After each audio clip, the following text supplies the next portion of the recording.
orang yang kasual kayak saya untuk pakai jas ini sebuah penyangkalan diri karena ini nggak gue banget. Ya saya pakai pantofel tuh kan ada haknya sedikit ya. Nanti nih setengah hari aja, berasa itu pas lepas gitu terus gue kayak mau jatuh karena kayak ada yang hilang gitu. Kebayang gak para perempuan tuh bisa pakai yang segini gitu, kayak gue nggak ngerti gimana, cuman ya itulah ya. Dan ini jas kawin saya punya jas tuh cuman jas UPH, jas naik merit, jas pertama ditarik jadi pendeta 2015. Terus jas dibikinin sama yang biasa bikin buat presiden. Ya, karena dia ngeliat saya pernah pakai jas dan jasnya itu doang, dia bilang. Sini gue bikinin. Oh iya, dengan senang hati. Ya, bukan not my style, not me. Tapi hari ini aku mau sharing tentang ini, tentang ketika tadi teman-teman udah menemukan ketenangan di dalam Kristus dan juga pasti ketemu tujuan juga, makanya lebih tenang. Gitu ya, ketika we don't know what our future holds, but we know who hold our future, right? Dan itu ketenangan berasal dari sana. Ya kayak whenever you pray, you say our Father in heaven. Jadi ketenangan berasal dari situ. Ketika lu tahu pribadi terkuat di alam semesta adores you as his own children. Ini ketenangan dari sana. Tapi kadang ini bisa jadi jebakan. Kita berpikir ini tentang keberhargaan, penerimaan, right? Tentang keamanan, protection, tentang penyediaan. Tapi ada yang lebih dari itu, from the get go. Teman-teman, sebelum aku buka ayat utama kita di Matius 20, aku mau ngingetin sedikit tentang gini, 2 dari murid Yohanes Pembaptis itu akhirnya jadi murid Yesus. Jadi awal-awal kitab Yohanes teman-teman bisa lihat mereka berdua ikut Yesus dari belakang. Surprisingly Yesus nengok bilang gini, lu nyari apa? Aneh kan? Orang kalau dapat follower kan seneng ya. Bukan malah ditanyain ngapain lu follow gue. Nggak gitu. Tapi itu Yesus. One of a kind, there's none like him. Dia gak gila-gila diikutin. Dia gak gila-gila pengen punya fans club. Gak gila-gila follower kayak most of us yang ada di sosial media. Right? Dia gak peduli. Buat dia ini bukan tentang saya. Ya, makananku ialah melakukan dan menyelesaikan pekerjaan yang diberikan Bapakku. Dan dia pengen ketika kita dimaksudkan untuk jadi Christians, follower of Christ, dia pengen kita sama kayak dia. Ya, selfless. Dan ini gak nyambung sama kecenderungan daging ini. Daging ini selfish. Ya, makanya ikut Yesus yang paling menonjol adalah penyangkalan diri, baru nanti pemikulan salib. Salib adalah ketika lo mesti menanggung beban yang sebenarnya secara logika bukan urusan lo. Ya kan keselamatan jiwa-jiwa orang lain emang urusan lo, bukan? Urusan dia sendiri masing-masing sama Tuhan. Ya kan mau temen lo hidup dalam dosa emang urusan lo, bukan? Urusan dia sama Tuhan sebenarnya, tapi apa? Kita akan sampai sana, tapi dimulai dulu dari yang ini dulu. Ya penyangkalan diri menyadari from the get go dari awal, ini kan masih ada 3 sesi lagi. Right? From the get go mesti sadar bahwa ini bukan tentang saya.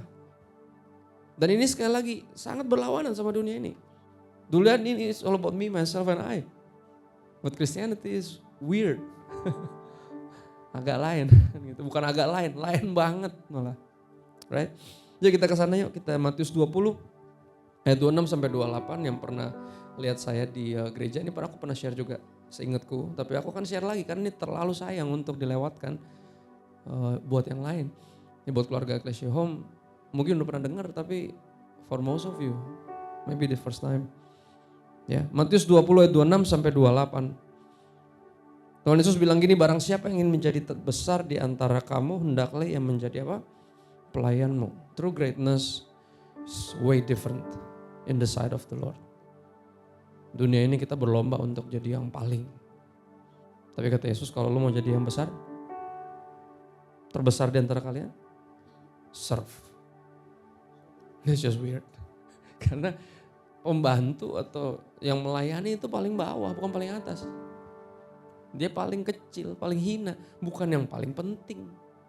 Bukan, tapi bagi sekali lagi, ya in the sight of the Lord, way different. Dan kita mesti hati-hati.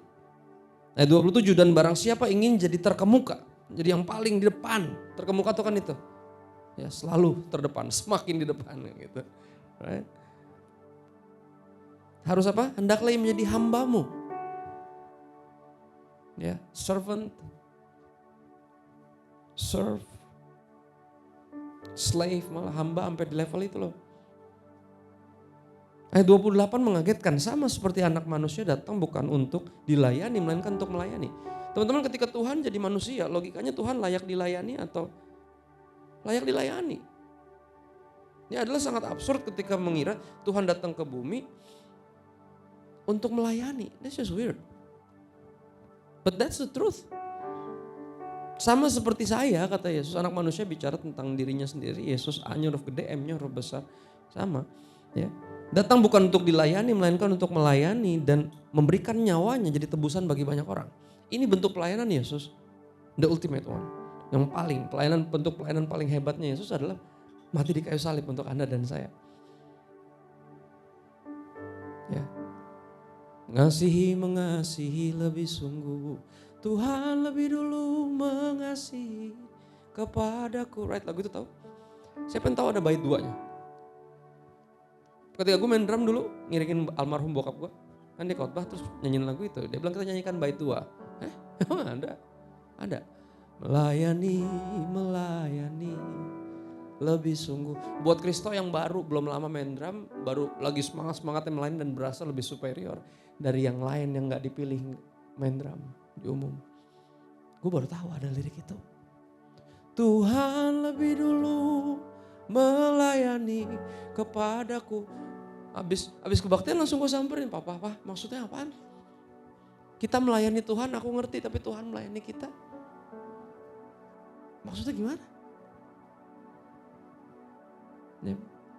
Dan dia bilang ya sama kayak dia lebih dulu mengasihi kita. The cross.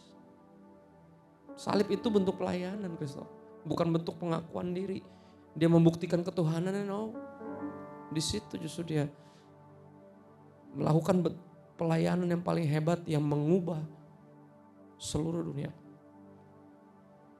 Mengubah Anda dan saya. Ya.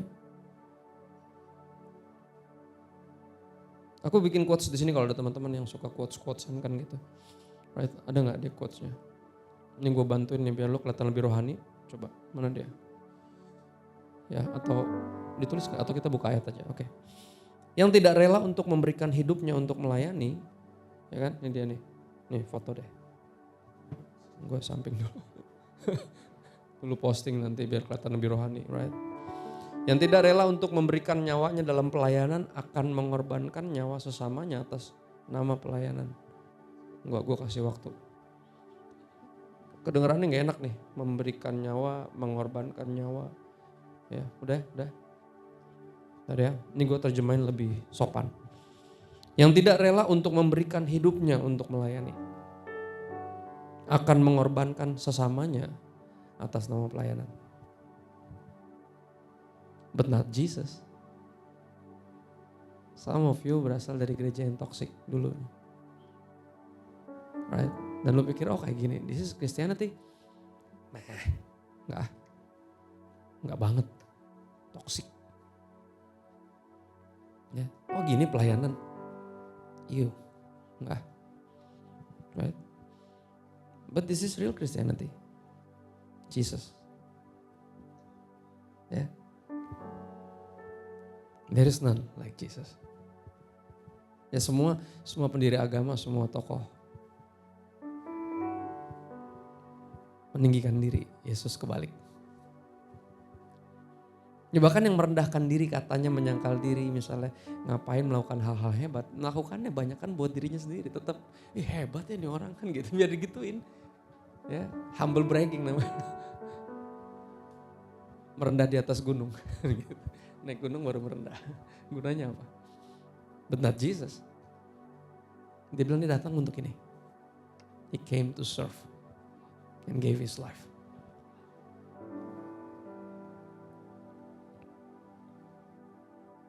Dan yang kayak gini membuat kita menyadari from the get-go ketika lo tadi menemukan keberhargaan, penerimaan. Lo akhirnya menyadari, wow, this is different. Dan harus kita mengejarnya juga berbeda dan menyikapinya juga berbeda. Bukan not, apa ya, dengan petantang petenteng, you know.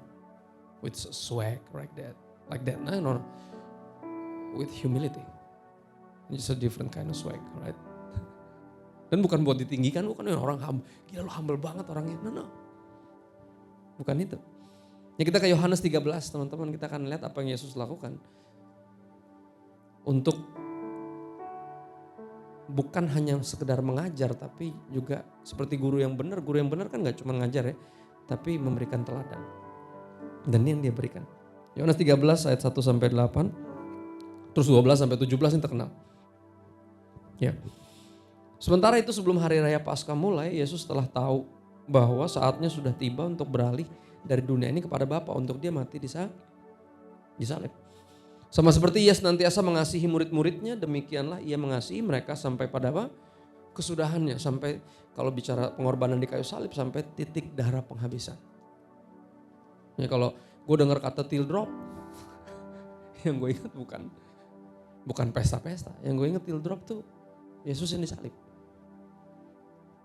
Oke, zaman gue lagi bengal dulu ketika dugem kan suka ada kata till drop tuh. Pas di poster muncul till drop gue pulang.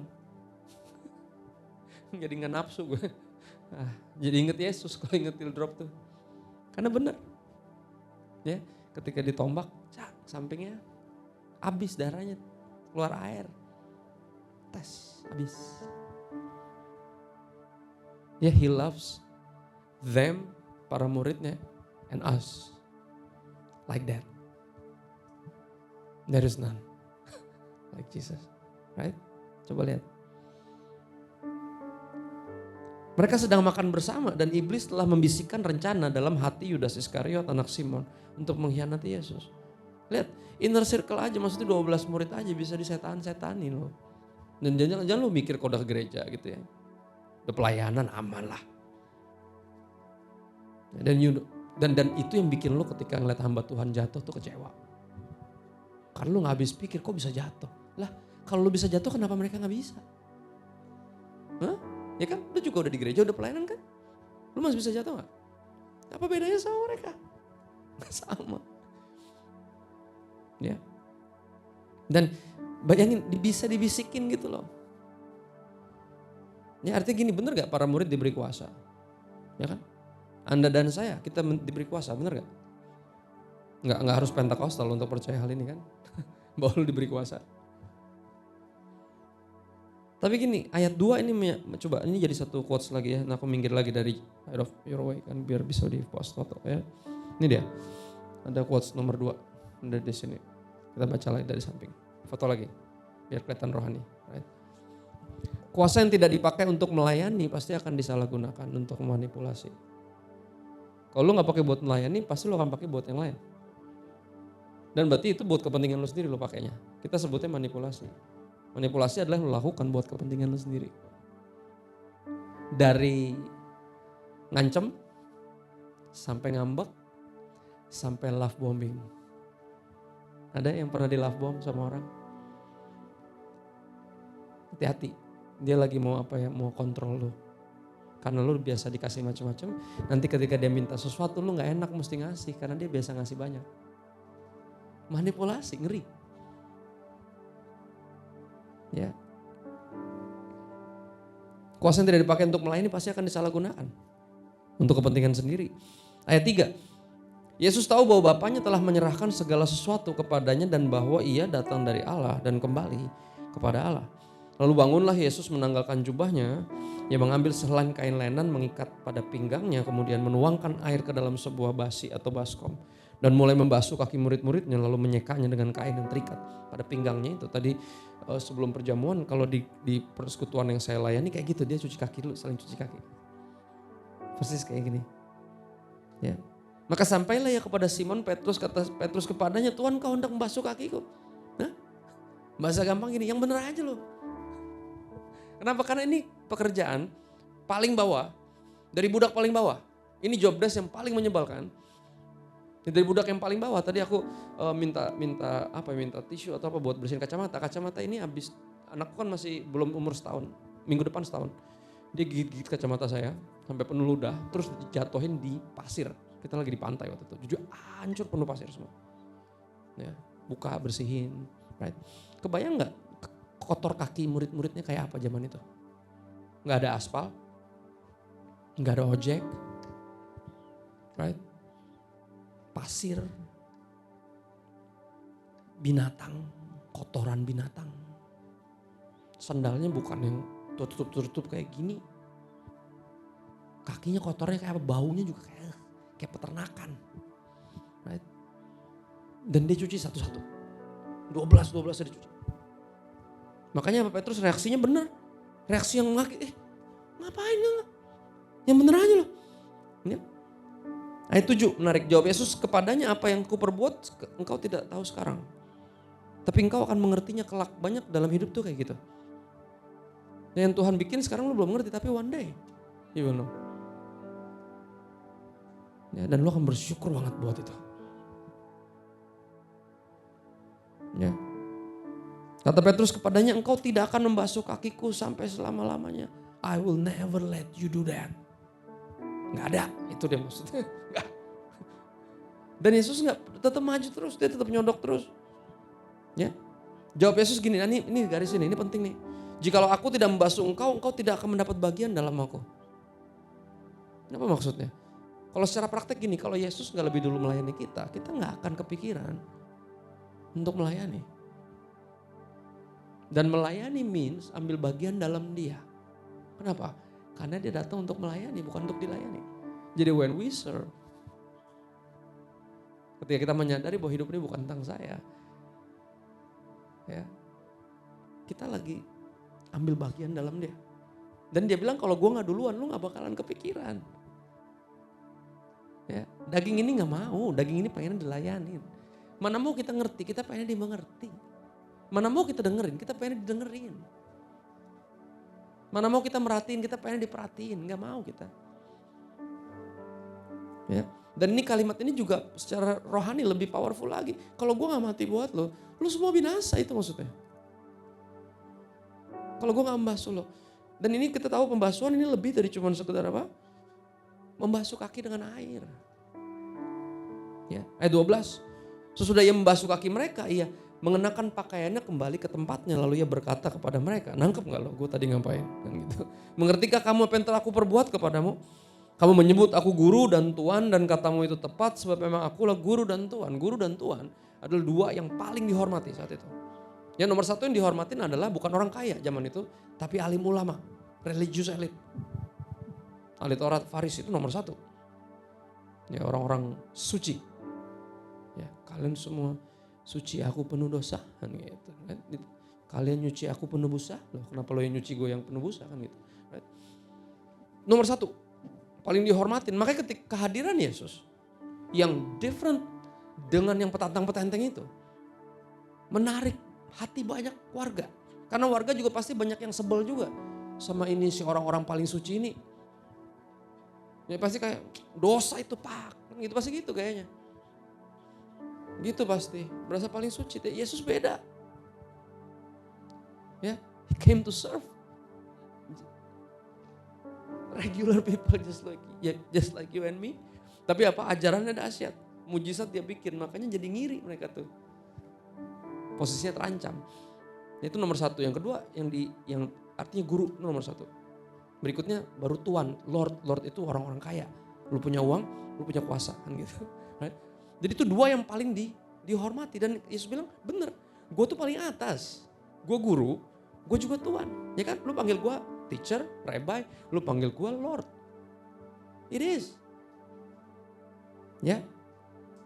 Jadi jikalau aku membasuh kakimu, okay, aku yang adalah tuan dan gurumu, maka kamu pun wajib saling membasuh kakimu. Ya kalau gue yang paling atas, melakukan perkara yang paling bawah, lu juga wajib. Dan melakukannya apa? Utamanya bukan buat gue, satu sama lain. I don't need. Gue gak perlu pelayanan loh. Ya teman-teman jangan dia pernah mengira Tuhan tuh apa ya, pengen disembah. Yang pengen disembah tuh setan. Tuhan itu layak disembah. Bedain layak sama pengen. Layak itu artinya emang, ngerti kan? Jadi dia gak perlu penyembahan kita. Gak kayak dewa dewi Athena kan gitu. Saya pernah nonton film judulnya Clash of the Titans. Di film itu dewa dewinya itu cease to be gods and goddesses ketika nggak ada yang nyembah. Jadi mereka mulai panik. Wah, kita mulai nggak powerful nih. Kok yang nyembah kita jadi kurang kan gitu. Ya, kayak lu pas kehilangan follower kayak gitu tuh mulai. Oh, follower gue berkurang nih kan gitu. Gue jadi kurang signifikan. What? No. Kok postingan gue gak banyak yang nge-like ya? Jadi malas posting nih. Ya elah gitu doang. Maksudnya, serius lu? Lu posting buat likes. Lu di IG buat follower. Lu masuk di YouTube buat subscriber. Serius lu? Not for the glory of God. Huh? Yeah. If you live by people's approval, you will die by the rejection. Makanya satu komen aja yang buruk. Dari semuanya yang amin, amin, blessed. Dan tiba-tiba ada kayak norak. Satu aja. Wah, itu aja yang lu pikirin terus kayak. Kenapa kok norak? Norak di mananya? Kenapa lu mesti mikirin itu? Sih, kenapa? Karena kita gila-gila itu. Karena kita ngerasa layak untuk dihormatin, dihargain, dianggap. To be known, to be seen. Dan ini jebakannya sebenarnya. Makanya Yesus lagi nyelamatin kita dari ini. No. Jangan. Ya. Ayat 15. Kenapa kita wajib saling membasuh? Kenapa aku setelah memberikan suatu teladan kepada kamu. Supaya kamu juga berbuat sama seperti yang telah aku perbuat kepadamu, kata Yesus. Ya. It's the most beautiful thing to be a Christian is this. Kita punya teladan. Mesti kayak gimana sih? Lu mesti hidupnya seperti apa sih? Seperti Yesus enak. Nggak harus kayak nyari-nyari orang lain yang siapa ya? Gue mau jadi kayak siapa ya? Gitu. Kita punya Yesus. Jadi ketika pendeta-pendeta yang lain pada petakilan kan gitu. Influencer-influencer Kristen yang pada jadi progresif, right? Nggak usah bingung, nggak usah kecewa. Ada Yesus. Ada Yesus yang nggak pernah ngecewain lo. Yang perfect. Yang truly humble. Bukan pencitraan. Ya. Aku berikan suatu teladan kepada kamu supaya kamu juga berbuat sama seperti yang telah aku perbuat kepadamu. 16 aku berkata kepadamu sesungguhnya seorang hamba gak lebih tinggi daripada tuannya atau seorang utusan daripada dia yang mengutusnya. Jika kamu tahu semua ini maka berbahagialah kamu jika kamu melakukannya. Artinya apa? Lu gak akan lebih tinggi dari gua. Jadi kalau gua memutuskan untuk lebih rendah ini, lu mesti serendah itu juga. Melayani harus sampai situ. Dan bersyukur apa kalau lu bukan cuma ngerti tapi apa? Melakukannya. Ya, significance bukan cuma datang dari pengakuan, tapi dari kelakuan. Yang mulai dilakukan karena pengakuan itu. Ya, ketika kita menyadari bahwa I am yours, saya milikmu. Artinya akan jadi berarti sungguh-sungguh ketika kita live as his. Kita hidup sebagai miliknya. Pengikutnya yang sungguh. Muridnya yang beneran. Yang apa? Yang melayani.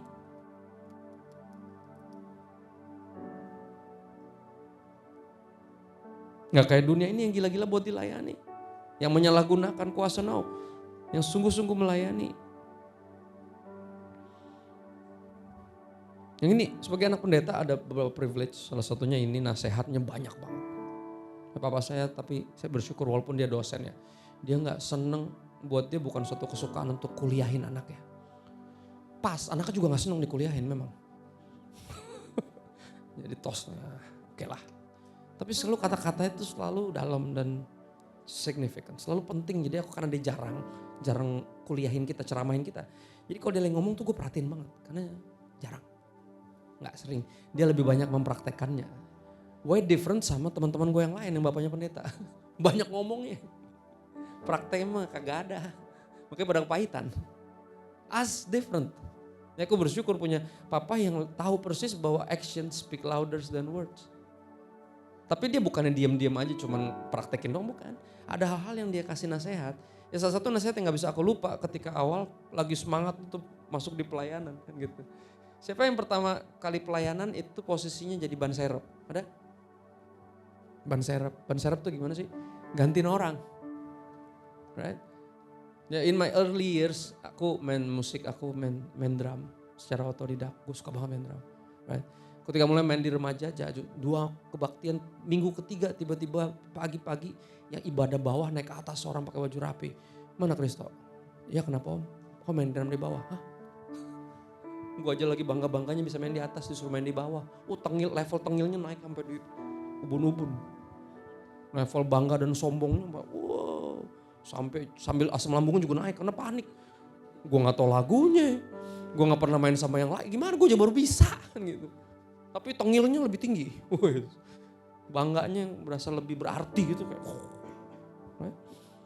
Bayangin, itu kan pertama kali saya pelayan tuh di situ. Lagi seneng-senengnya di pelayanan, akhirnya wah kamu mainnya lumayan ya, abis gantiin. Drummer tuh terlambat bangun, parah banget ya. Terlalu. Akhirnya saya gantiin dia karena dia terlambat. Akhirnya dilihat, oh ternyata kamu oke juga. Kapan latihan-latihan deh kan gitu. Ntar mulai dijadwal dia di bawah kan gitu. Sebagai anak yang baru di remaja main tiba-tiba ditarik di kebaktian umum. Berasa kayak anak Tarkam ditarik ke Premier League tuh kalau kayak berasa jadi kayak yang siapa yang baru 16 tahun kemarin nyetak gol tuh yang dari Spanyol tuh. Berasa dia gitu. Gila. Tapi itu dia di momen itu, sekali lagi nasihat ayahku selalu datangnya di momen yang tepat. Ketika gue lagi tengil-tengilnya keluar nih kata-kata ini. Ya dia bilang kayak gini, dia tahu kan aku udah mulai pelayanan, udah mulai seneng tuh, euforia, seneng banget, bangga dan merasa berarti. Dia bilang gini kak, dia bilang ini satu quotes lagi nih ada di depan harusnya. Ya gue minggir dulu deh biar bisa dibaca. Ya. Dia bilang gini, ini dia kasih tahu nanti gini, kak kamu kan udah masuk di pelayanan, dia bilang gini, papa cuma ngingetin aja, ya yang pelayanan tuh belum tentu mengasihi Tuhan. Jadi nanti kalau ketemu yang aneh-aneh gak usah norak. Udah gue briefing. Jadi gue ngasih tau dong. Karena gak semua orang motivasinya benar ketika pelayanan. Jadi ada yang pengen tampil, ada yang gak mau kalah. Ada yang nyari keberhargaan, jadi kayak itu segalanya buat dia. Jadi ketika lu gantiin dia pasti dia gak seneng tuh, bisa jahat sama lo. Ya, jadi aneh-aneh tingkah lakunya. Jadi kalau kamu ntar ketemu yang gitu gak usah kaget. Ya itu manusia katanya. Ya. Dan dia bilang gitu, yang pelayanan belum tentu mengasihi Tuhan, motivasinya bisa macam-macam. Tapi gini, dia bilang tapi yang mengasihi Tuhan gak akan tahan untuk tidak melayani. Dia bilang gitu. Dan saya gak pernah lupa tuh. Sambil dia nasehatin kalau ketemu yang aneh-aneh jadi saya gak kaget. Tapi dia juga kasih tahu yang bawah. Karena memang harusnya melayani itu bukan sesuatu yang beban, justru kerinduan.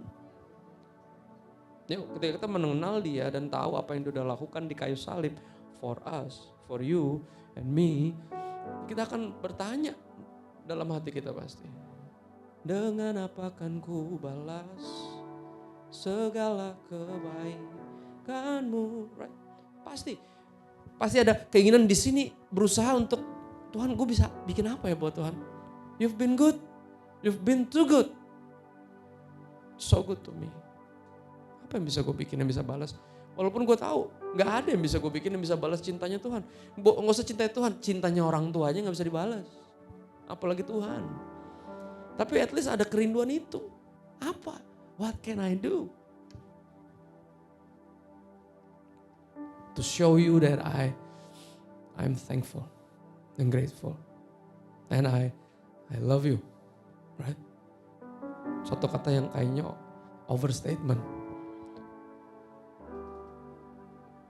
Gue sayang sama Tuhan. Wih, gile. Gak berani gue ngomongnya kadang. Karena kalau kita ngomong I love you Lord, harus ada buktinya. Buktinya apa? Pelayanan. Yang gak cinta Tuhan juga pelayanan. Yang banci tampil juga pelayanan. Apa? Apa buktinya lu cinta sama Tuhan? Karena cinta kan gak bisa cuma diomongin, harus ada buktinya. Ya. Satu kalimat yang sulit banget aku ucapkan, apalagi abis baca bagian ketika Simon ya, disamperin sama Yesus. Terus Yesus nanya, Mon lu sebenarnya sayang gak sih sama gue? Dia nanya gitu bahasa Betawinya ya. Terjemahan bahasa Betawi gak ada sih. Sebenarnya, do you love me more than this? Apakah engkau mengasihi aku lebih dari semua ini? Dari semua ini bicara apa? Dia lagi balik apa? Balik mancing. Lagi balik business as usual. seluruh kehidupannya. Apakah engkau mengasihi aku lebih dari semua ini, semuanya, all of your life? Dan dia bilang apa? I love you, you know I love you. Oke, dan Yesus nanya lagi langsung kedua kali. Dan dia jawab sama persis, ya iyalah, gue sayang lah sama lo. What do you mean? Kan gitu. Ya gak? Ada orang pacaran di sini terus ditanya, sebenarnya kamu sayang gak sih sama aku? Gitu. Biasanya cewek yang ngomong gitu. Ya kan? Nama ada cowok ngomong kayak gitu jijik banget, apa sih? Nggak cocok loh. Cewek yang ngomong gitu biasanya. Kamu sebenarnya sayang gak sih sama aku? Kan jijik ya maksudnya. Nggak cowok banget gitu nanya kayak gitu. Ya.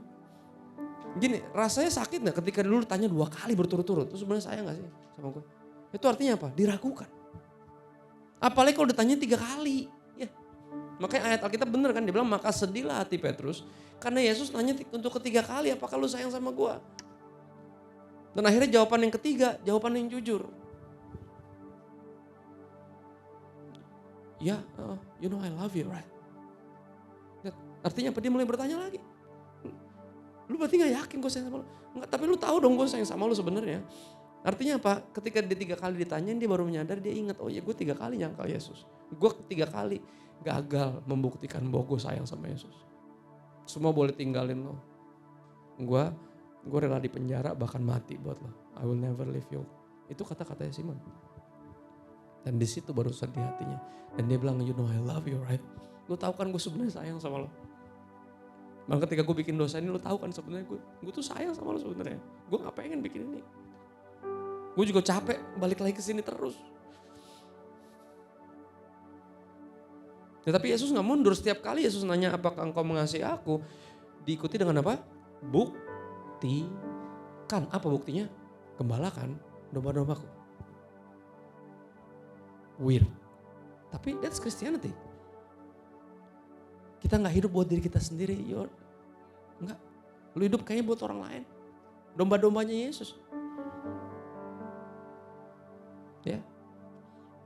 Coba kita lihat ayat terakhir kita ada di sini di 2 Korintus 5 ayat 17 dan 15. Nanti ada ayat terakhir banget. Ini cuma pancingan doang. Ya biar semangat terakhir. 2 Korintus 5 ayat 17. Jadi siapa yang dalam Kristus ya adalah apa? Ciptaan baru, new creation. Lu tahu ayat ini? Ayat favorit kita. Yang lama sudah berlalu, sungguhnya yang baru sudah datang. Oke. Yang kayak apa yang lama? Sehingga lu tahu, oh gue sekarang udah jadi ciptaan baru. Oke, what's the difference? What the difference? Yang lama sama yang baru ini apa bedanya? Tahu dari mana lu jadi ciptaan baru? Oh, gue udah percaya Yesus, tadi gue maju kok sesi 1. Right? Itu doang bukti loh. Pasti perbedaannya apa dari tadi sesi 1 sama yang sekarang? Harus ada perbedaan. Dan kali ini kalau belum ada, saat ini lu akan ambil keputusan lagi. Gue gak suruh lu maju. Ya, just stay where you are. Kenapa? Ini sebagai bentuk. Gak semua orang terpanggil jadi pendeta. Stay where you are meaning. Lu sekarang lagi kuliah kedokteran, ya stay di situ. Jangan pindah ke teologi loh, situ aja udah. Ya, lu lanjutin counter HP bapak lu, stay di situ. Nggak harus pindah. Berhenti cabut terus jual semuanya terus pergi ke pedalaman untuk buka pos PI. Mungkin bukan panggilan lo. Nggak, stay where you are. Sederhana nggak? Gue nggak suruh maju. Ya, karena harus ada perbedaan dari tadi sebelum lo maju sesi 1 dan setelah lo maju. Kalau belum ada saat ini perbedaan yang akan dilakukan. Perbedaan di mana? Ayat 15 coba lihat. Apa? Yang lama sama yang baru tuh bedanya apa? Ayat 15 kita mundur. Dan Kristus telah mati untuk semua orang. Right? Maka kita nginjil ke semua orang. He love everyone. Ya, gue kemarin ngeliat kaos tulisannya bagus. Gue lagi mau bikin. Right? Gue seneng nih pada bikin kaos gini keren. Gue banget. Gue orangnya seperti itu dulu. Anak DKV soalnya jadi kalau lihat desain-desain yang bagus kayak pas main pada doa gue liat wah varsity boleh nih kan gitu. Right? Gue tulisan bagus gini. Jesus love you and I'm trying.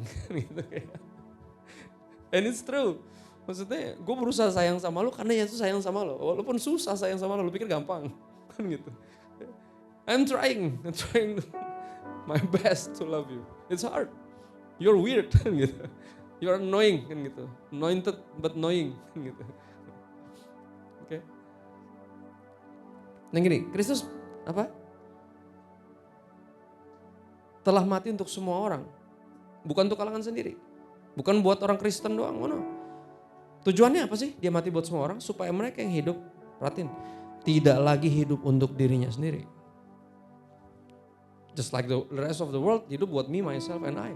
Anak-anak Tuhan bukan. Kita tadinya hidup buat diri sendiri. Tidak lagi. Itu bedanya. Ciptaan lama hidup buat diri sendiri. Gila-gila pengakuan, pengen-pengen diterima. Nyari significance. Tapi ciptaan baru, udah menyadari, udah diterima. I'm loved. Cherished as his own children. Blessed, saved, redeemed.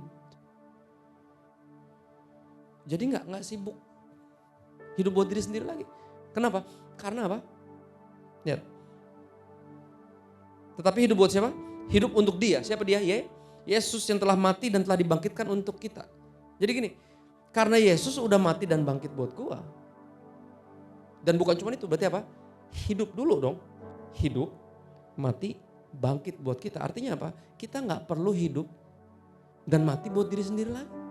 Kenapa? Udah ada yang hidup, mati dan bangkit buat kita. Sehingga kita dibebaskan untuk apa? Serve. Untuk gak hidup dan mati buat diri sendiri lagi. Nah, udah ada. Yang hidup dan mati dan bangkit buat kita udah ada. And we are free. Ya, free-nya tapi gak salah kaprah. Bukan bebas ngapain aja asik ya kata Kak Kristo kan free. Ngapain gue pelayanan? Itu mah gak free. Pelayanan tuh ribet. Latihan, doa puasa, rempong. Kurang susah hidup gue. Gue juga banyak tugas. Kuliah juga belum kelar. Ini kerjaan juga banyak, job desk gue tuh ribet. Enggak drama, pelayanan tuh drama. Loh, mestinya privilege, bukan drama. Makanya apa? Galatia 5 ayat 13, nah ini terakhir banget nih. Ini janji terakhir. Ini beneran kalau ini. Ya. Dibilang apa di situ Galatia 5 ayat 13? Saudara-saudara memang kamu telah dipanggil untuk merdeka. Sekali lagi ada yang udah hidup, mati dan bangkit buat kita. Jadi kita dibebaskan untuk gak hidup dan mati dan buat diri sendiri lagi. Tapi apa? Janganlah kamu pergunakan kemerdekaan itu sebagai kesempatan untuk hidup dalam dosa. No. Ya justru kita dibebaskan, dimerdekakan bukan untuk hidup sembarangan. Suka-suka kita, no. Tapi apa? Melainkan layanilah seorang akan yang lain oleh kasih. And this my friend, it's true Christianity. That we find in who? Jesus. Only in Jesus. Right? Dan ini makanya hari ini aku berharap ada yang merespon gitu ya. Ada yang mau lay down your life on the altar. Nah, enggak usah bawa kesini, makanya bukan altar juga, bukan. Ini panggung namanya, right? Enggak, di situ, wherever you are. Ya, bawa semua tuh yang lu lagi kuliah lagi apa yang lu lakukan ini semuanya.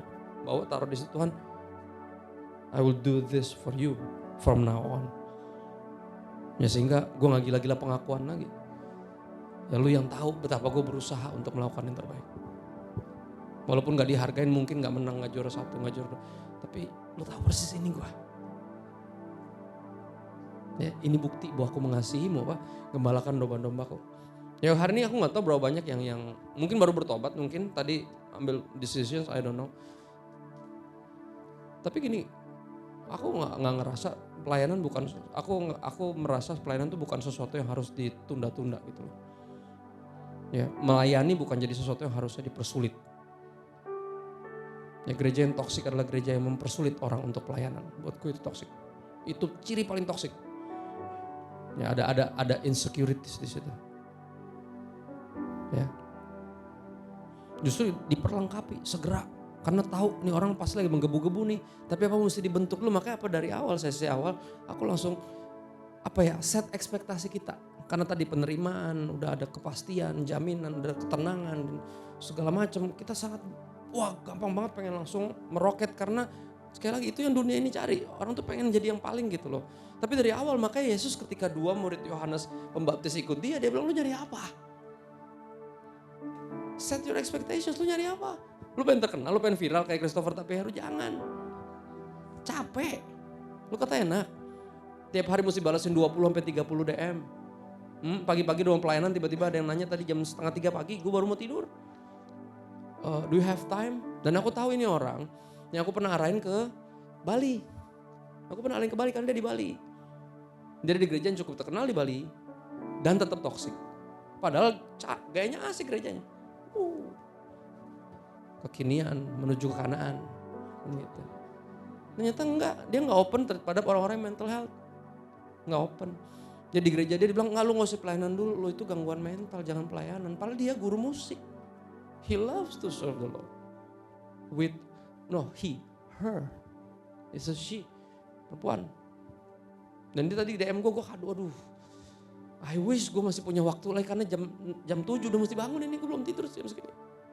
Mesti bantuin bini gue ngurusin buat lamaran saudaranya, anak-anak bayi semua mesti gue urusin semua. I wish gue masih punya waktu untuk kenapa what's up gitu. Tapi akhirnya apa mesti kepotong kan. Hari ini pelayanan 3 tempat, tektok bolak-balik udah kayak bola pingpong. Ya kan besok seharian di Bandung. Akhirnya apa? Sorry, gue baru ada waktu. Gue baru bisa balas tuh Senin, paling kuat Minggu malam. Itu pun kalau belum tepar. It's okay kak, lu balas aja udah means a lot. Baru 1. Lu bayangin 210.000 tuh kayak apa rasanya. Nah kita kan pengen yang itu, kita pengen yang ada yang mau pelayanan kayak gitu. Ada. Ya temanku yang psikolog bilang apa, lu bisa mati muda men kalau lu balasin satu kayak gini.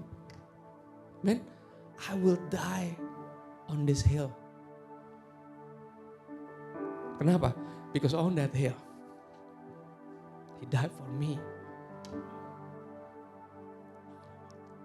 I will never hesitate to lay my life because He laid His for me. And this is Christianity. And that is the Jesus that we love. And that we share to others. We're dying to share Jesus to others. Everyone needs Jesus. Dan aku berdoa gini, kalian ambil keputusan sekarang. Mumpung tadi udah dari awal, langsung aja dari awal from the get go.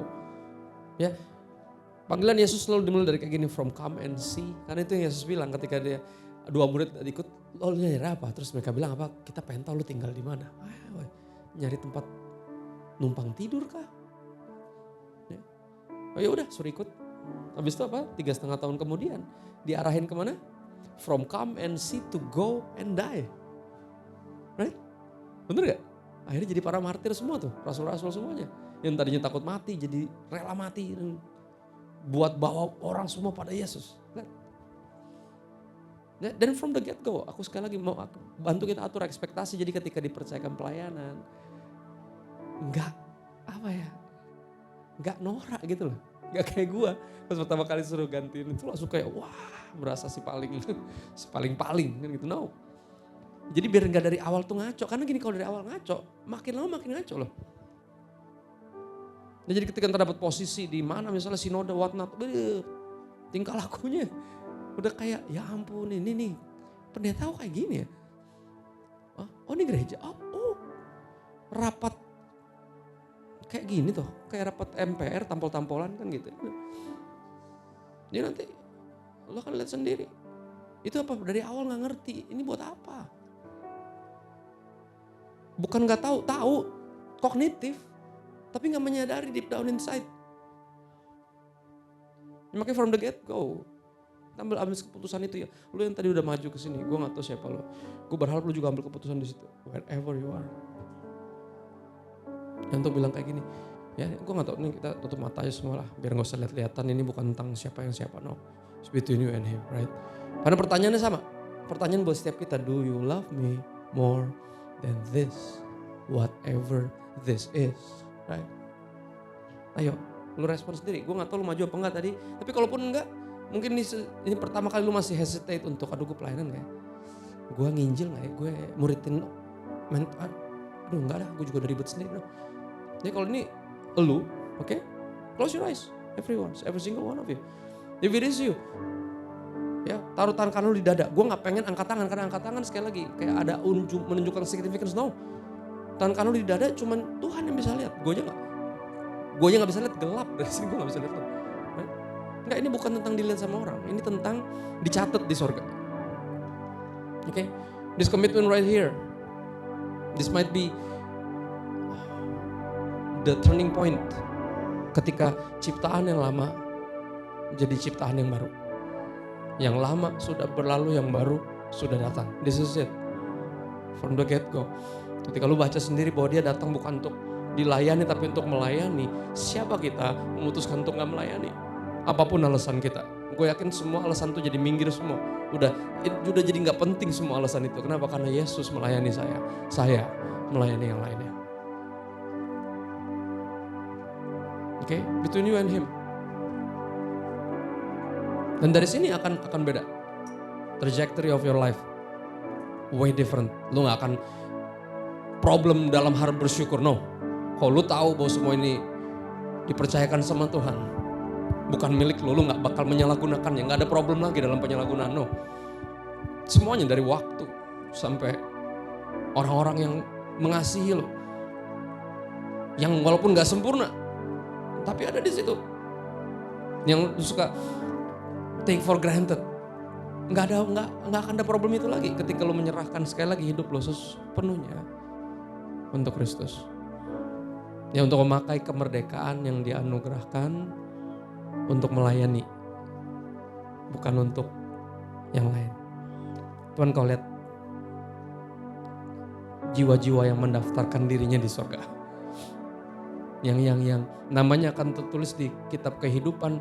Karena iman maka Christopher Tapiheru melakukan ini. Karena iman maka Pastor Timothy melakukan ini. Karena iman maka namamu dan apa yang akan kau lakukan karena iman itu akan ditulis. Karena kitab kehidupan bukan kayak buku telepon isi cuma nama doang sama nomor daftar ulang. No. Karena iman you will do something. And this is the day. This is the day. Lo akan membuktikan iman lo lewat perbuatan lo. Karena iman, I will do this. For you and you only, oh Lord, I will do this. Deeper in love with you. Deeper in love with you. I love you more than anything in life. Deeper in love with you, deeper in love with you. Oh, how I love you, Lord. Deeper in love with you, deeper in love with you. I love you more than anything in life. Deeper in love with you, deeper in love with you. Oh, how I love you, Lord. Lebih dalam lagi ku rindu kau, Tuhan. Lebih dari segala yang ada. Lebih dalam lagi ku rindu kau, Yesus. Ku mengasihimu.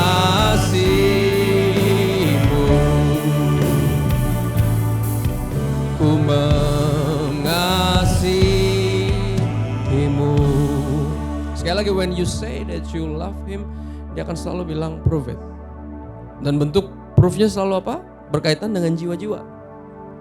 Ya, sekali lagi, do everything in your power, in your talent, according to your jurusan kuliah, I don't know, positions, privilege in life, resources, chances, kesempatan. Lu pakai semuanya for souls. Ya, anything for the kingdom, right? Gue berharap percaya lu sama Yesus bukan cuma mendaftarkan nama lu di surga. Oke. Tapi gara-gara lu Ya lu bukan cuma menu-menuin bumi ketika hidup, tapi karena lu percaya sama Yesus, lu penuh-penuhin sorga. Lu bawa banyak orang ke sorga. Ya. Dan kenapa? Karena itu yang terjadi ketika Yesus memutuskan untuk gak hidup buat dirinya sendiri. Sorga penuh. Kita yang gak pernah kepikiran bakal masuk sorga. Karena jauh dari sempurna, tapi terdaftar namanya di sana. By grace and faith. Dan that faith, iman itu yang akan menggerakkan kita melakukan sesuatu. We will serve souls for Jesus. Anything. One soul at a time. Gak ngelihat ribuan. Gak ribuan kalau gak kepegang buat apa. Mending 3. Tapi semua berakhir di sorga. Daripada 3.000 cuma high and buy. Karaoke gratis di gereja. Gak ada dimuridkan. Gak ada dituntun dalam pengenalan akan Tuhan. No, cuman manas-manasin bangku gereja buat apa? Tapi itu yang dihargai dunia ini. Hebat ya, jemaatnya ribuan. No, bukan itu yang dilihat sorga. Jangan gagal fokus. Bukan itu yang dilihat sorga. Yang di belakang layar itu loh, yang kecil-kecil, yang kayaknya sepele tapi means a lot. Itu yang dilihat sorga. Yang gak dipamerin itu yang dilihat sorga. Dan aku rindu sekali lagi dari awal, mumpung masih awal-awal nih. Gak salah kaprah, gak salah arah. Ya it's good, emang sangat indah untuk diterima, I know. Tapi jangan sampai penerimaan itu jadi berhala. Ya, membanggakan diakui sebagai anaknya Tuhan, tapi jangan sampai itu jadi berhala. Makanya apa? Itu bukan berhala buat Yesus. Makanya dia apa? Dia mengesampingkan itu. Kesetaraannya dengan Allah, tujuannya apa? To love us. And in order to love others, we need to do the same. Taruh. Ya, taruh semuanya. Semuanya.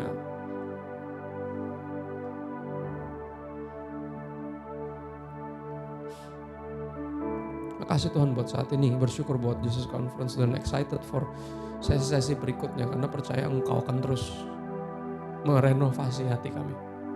Lebih dari itu, ganti sama yang baru, yang dari sorga, yang merindukan hanya Engkau dan Engkau saja, yang melihat jiwa-jiwa dan mampu mengasihinya, bukan cuma try to love them, but able to love them. Kami bersyukur Engkau gak nyari yang able, Kau nyari yang available. Karena yang available, yang akan Kau mampukan. The ability comes from yours. Tapi kami cuma modalnya mau, yes. Saya mau. Here I am, send me. Send me to wherever I am right now. Makasih Tuhan Yesus. Roh Kudus bantu kami. Terus bawa kami dalam suasana ini. Have fun, tapi terus berfokus sama hatinya Tuhan. Sehingga semua hingar-bingar, semua yang menyenangkan ini, jingkrak-jingkrak kami enggak menghaburkan kami dari tujuan utama kami melakukan ini year after year. To make Jesus known and famous, esteemed as Lord in our lives and others. This one's for you. We are for you, Lord. Makasih Bapak. Kami minta semuanya ini dalam nama Yesus dan Roh Kudus, please bantu kami. Amin. God bless guys, thank you.